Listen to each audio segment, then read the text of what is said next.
Hello అండి. Welcome back to my channel. Dosa avakaya అస్సలు సీజన్‌తో పని లేకుండా చేసుకునే పచ్చడి ఇది. ఇన్‌స్టంట్‌గా అయిపోతుంది. మనకు రెగ్యులర్‌గా పెళ్ళిళ్ళల్లో, ఫంక్షన్స్‌లో మనం తింటూ ఉంటాం కదా! చాలా బావుంటుంది. ఎలా ప్రిపేర్ చేయాలనేది ఈ వీడియోలో చూసేద్దాం. ముందుగా నేనైతే హాఫ్ కేజీ దోసకాయలు తీసుకున్నాను. ఇవి గట్టిగా ఉండాలండి, మెత్తగా ఉండకూడదు. అయితే ఇది నీట్‌గా కడిగేసుకొని, తుడిచేసి తడారిన తర్వాత కట్ చేసుకోవాలి.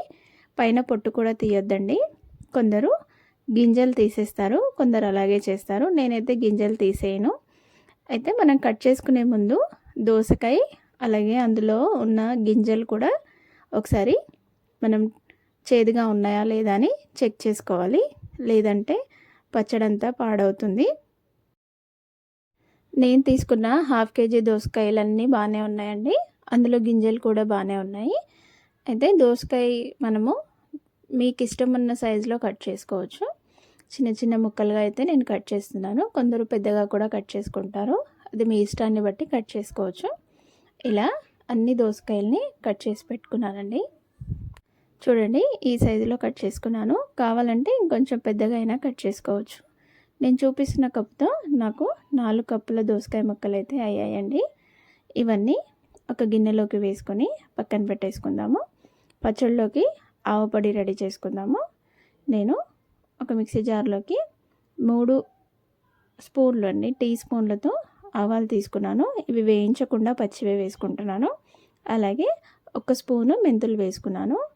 ఇందులోకి మనం కల్లుప్పు ఉంటుంది కదా, అది వేసుకుంటున్నాను. కొద్దిగా పావు కప్పు వరకు వేసుకున్నానండి. కావాలంటే మనం మళ్ళీ యాడ్ చేసుకోవచ్చు. దోసకాయకి ఉప్పు ఎక్కువగా పట్టదు.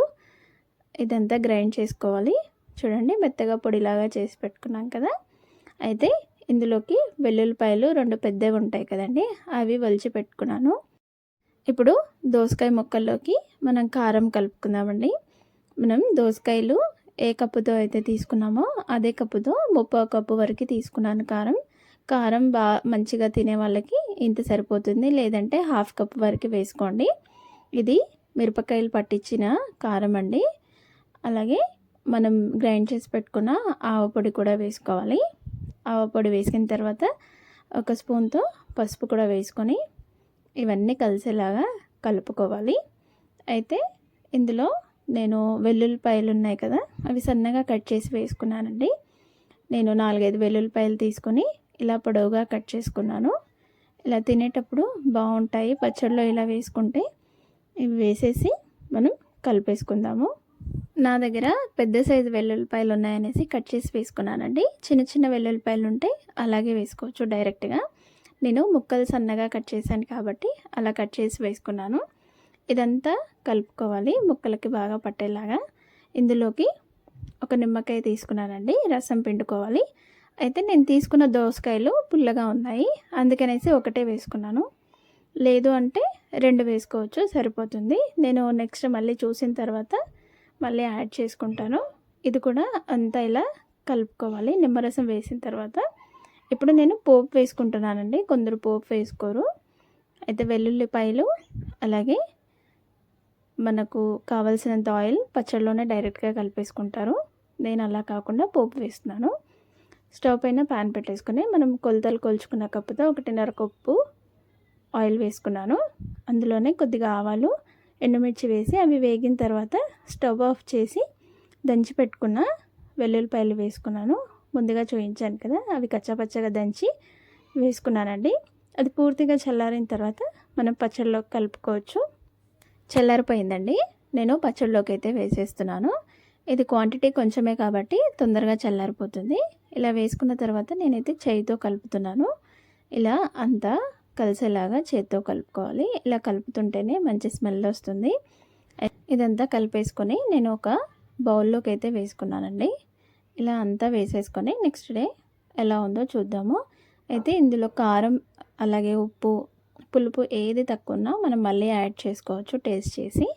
ఇప్పుడైతే నేను బౌల్లో వేసి మూత పెట్టేస్తున్నాను. నెక్స్ట్ డే ఎలా ఉంటుందో చూపిస్తాను. చూడండి, ఆయిల్ అంతా సరిపోయింది. అయితే ఇందులోంచి మా వారు నైటే కొద్దిగా వేసుకొని తినేశారు. కొంచెం స్పైసీగా ఉందని అయితే చెప్పారు. అయితే అది నైట్కి నిండ పెట్టిందే కాబట్టి వెంటనే తింటే అలా అనిపిస్తుంది. ఆయిల్ అయితే సరిపోయిందండి. నాకు కొద్దిగా ఉప్పు పట్టింది అంతే. కారం కూడా సరిపోయింది. చూడండి ఆయిల్ అయితే కరెక్ట్గా సరిపోయింది. నేను కొద్దిగా సాల్ట్ అయితే యాడ్ చేశాను. నిమ్మరసం కూడా ఏం వేసుకోలేదండి. ఒక్క నిమ్మకాయ వేసుకున్నాం కదా సరిపోయింది. దోసకాయలు కొద్దిగా పుల్లగా ఉండడం వల్ల నిమ్మకాయ రసం కూడా సరిపోయింది. అంతే అండి. ఎంతో టేస్టీగా ఉండే దోస ఆవకాయ అయితే ఇన్స్టెంట్గా రెడీ చేసుకోవచ్చు. మీకు కూడా నచ్చితే ఒకసారి ట్రై చేయండి. అలాగే నా వీడియో మీకు ఎలా అనిపించిందో కామెంట్ చేయండి.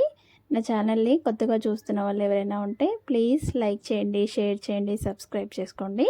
వేడి వేడి అన్నంలోకి దోస ఆవకాయ వేసుకొని తింటే చాలా అంటే చాలా బాగుంటుంది. Thank you so much for watching. Please subscribe my channel.